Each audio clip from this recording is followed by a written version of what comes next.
Hintay ang Barbanyang kaharian, ama hindi mapalagay, lumubha ang karamdaman.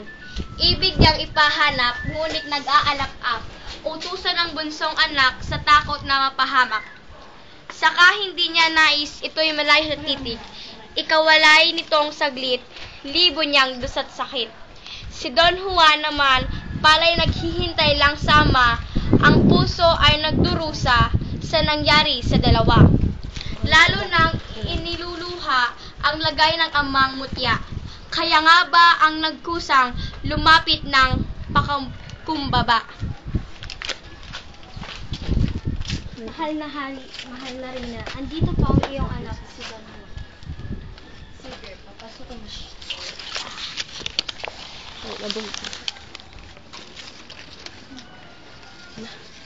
Mahal na ama, ako'y iyong hintulutan na umalis at ako na mismo ang maghahanap sa ibong Adarna. Gagawin ko ang lahat ng aking magagawa. Sige. Sana magtagumpay ka na hanapin ang Adarna at mag-ingat ka. Oo nga anak, sana magtagumpay ka na sa paghanap at pagdakip ng ibong Adarna. Ikaw na lang ang natatanging pag-asa at nag-aalala na rin ako sa dalawa mong kapatid. Hanggang ngayon, di pa rin sila mahanap-hanap. Sa ganitong napakinggan, hari biglang nagtilhan, natiyak ng matanan ang prinsipeng si Don Juan. Kaya tinik man sa puso ang hiling ng mutyang bunso. Ama ay nagwalang kibot, ang luha ay pinatulog. Tinik man sa puso ang hiling ng mutyang bunso. Ama ay nagwalang kibot, ang luha ay pinatulog. Di gumamit ng kabayo sa paglalakbay na ito. Tumalaga ng totoo, sa hirap ay matatamo. Matibay ang paniniwalang di hamak na magpakaba. Pag matapat ka sana, umaan mo sa biyaya. Baon ay 5 tinapay, kaya tatagal. Datapwat kay Don Juan, gutom ay di kamalayan. Habang kanyang binabagtas, ang parang na malalawak, sa puso ay nagkakalimbag ang Birheng Inang Marilag. Hinihinging patnubayan ang ulila niyang lagay. Hirap ay mapagtig-isan sa pag-ibig sa magulang. At makita ang kapatid na laon ng nakakawaglit. Anuman ang nasapit, naway ligtas sa panganib. Tuwing makiisang buwan ng paglalakad, parang sakalang naisipang kanin ang isang tinapay. Gutom ay di alumana, lakas na may walang buwa. Walang hindi binabata, mahuli lang ang Adarna. 4 na buwan ng ganap ang haba ng naglalakad. Ang nakain na may 4 sa tinapay ng tumigas. Sinapit ding maginhawa ang landas na pasalunga. Si Don Juan lumuluhod na't tumawag sa Birheng Maria. Ako'y isang kahabagang birhen kalinis-linisan ng aking di matagalan itong matarik na daan. Nang sa Birhen makatawag, ang sandaling pumanatag, lubusang nagpasalamat sa Diyos Haring Mataas. Sa baong 5 tinapay, ang natiray isa na lang. Di rin niyang gunugumam, sa gutom ay namamatay. Landas, susulungahin, inakyat ng walang lagim. Sa itaas nang dumating, katuwa ay sapin-sapin. Dooy kanya natagpuan, isang matandang sugatan. Sa hirap ay tinitaglay, lalambot ang pusong bakal. Manginoo, maawa ka. Kung may baon kang dala, ako po ay limusan. Meron po ako dito, isang tinapay. Eto po. Maraming salamat. Isa kang batang mayroong ganda ng kalooban. Ano ang iyong pakay dito? Baka may maitulong pa ako. Salamat po. Pakay ko dito ang panlunas sa ama kong may sakit. Malubhang malubha ng ang aking amang may sakit. Di ko rin po mahanap ang aking dalawang kapatid. 3 taon na silang di makita.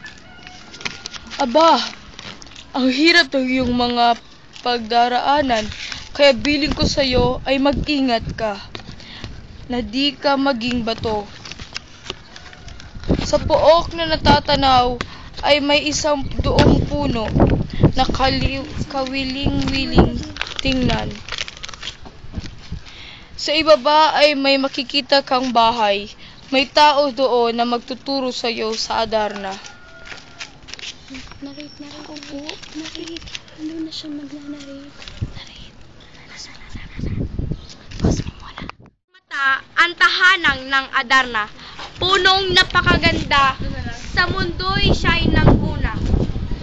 Mga dahoy malalabay, pati usbong kumikinang. Maging sangay gintong lantay, yamang dapat na pagtakhan.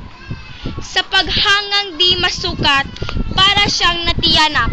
Gising na may nangangarap, pagkatao'y di maghagap.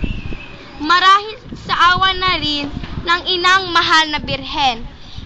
Nagliwanag ang paningin, pati diwang nangungulimlim. Sa kapalang naggunita, ang bilin niyang matanda. Tumanaw na sa ibaba, nakita ang isang dampa. Humayon na si Don Juan sa dampang kanyang natanaw. Pagdao po ay dinangaw alang ermitanyong may bahay. Inanyayahang pumanhik, maya-maya pa'y ng niig. Ermitanyo ay kay bait, kay Don Juan may pag-ibig. Mga payo at pangaral ng ama sa bunsong mahal, ang aliw na ibinigay sa prinsipeng na mamangalaw. At naghanda ng pagkain, nagsalo silang magiliw sa harap ng mga hain, tila sa langit naggaling.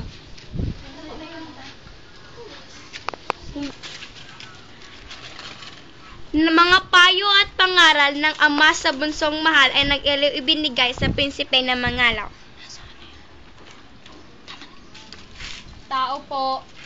Bakit? Anong pakay mo? Ikaw po ba ang nagtuturo sa Adarna? Bakit? Kailangan ko po ng tulong mo. Saan po ba matatagpuan ang Adarna dahil malubha na ang sakit ng aking ama? At 3 taon na rin po nawawala ang aking 2 kapatid na hanggang ngayon ay di mahanap-hanap. Ang hirap ng pagdaraanan mo. 7 awit na magaganda, 7 ring iba't ibang palahabok.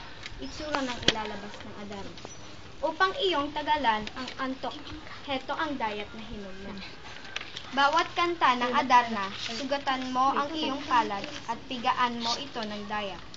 At ilagang mapataka ng Adarna kung hindi matutulad ka sa 2 mong mga kapatid na magiging bato. Pagkatapos, gamitin mo itong sinta sa pagdakip ng Adarna. Sintas. Maraming salamat po sa tulong mo. Alis na.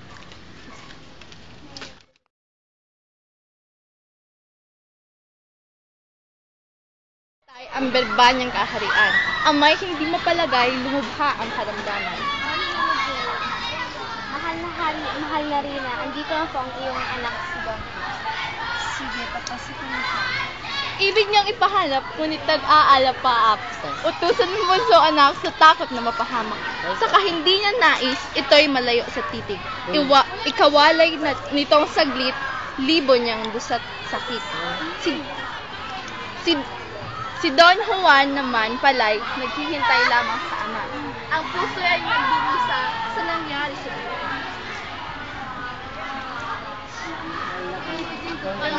Pagkubutan ng umalis at ako na mismo ang hahanap ng ibong Adarna. Gagawin ko ang lahat ng aking magagawa. Sandali! Lalo nang inululuha ang lagay ng amang mutya. Kaya nga ba at nagkusang lumapit ng pagkumbaba. Ama ko iyong tulutang, ang bunso mo'y magpaalam. Ako ang maghahanap naman ng inyo pong kagamutan. Ngayon po ay 3 taon na, hindi nagbabalik sila. Labis ko pong alang ang sakit mo lumubha pa. Bunsong anak kong Don Juan, ang sagot ng haring mahal. Kung ikaw pa'y mawawalay, ay lalo kong kamatayan. Masaklap sa puso't dibdib, iyang gayak mong pag-alis. Hinihinga ko mapatid, pag nawala ka sa titig. Salamat anak. Sana mahuli mo at magtagumpay ka. Oo nga anak, sana magtagumpay ka sa paghanap at pagtakip ng ibong Adarna. Mag-ingat ka anak. Ama, aalis na po ako. Sige.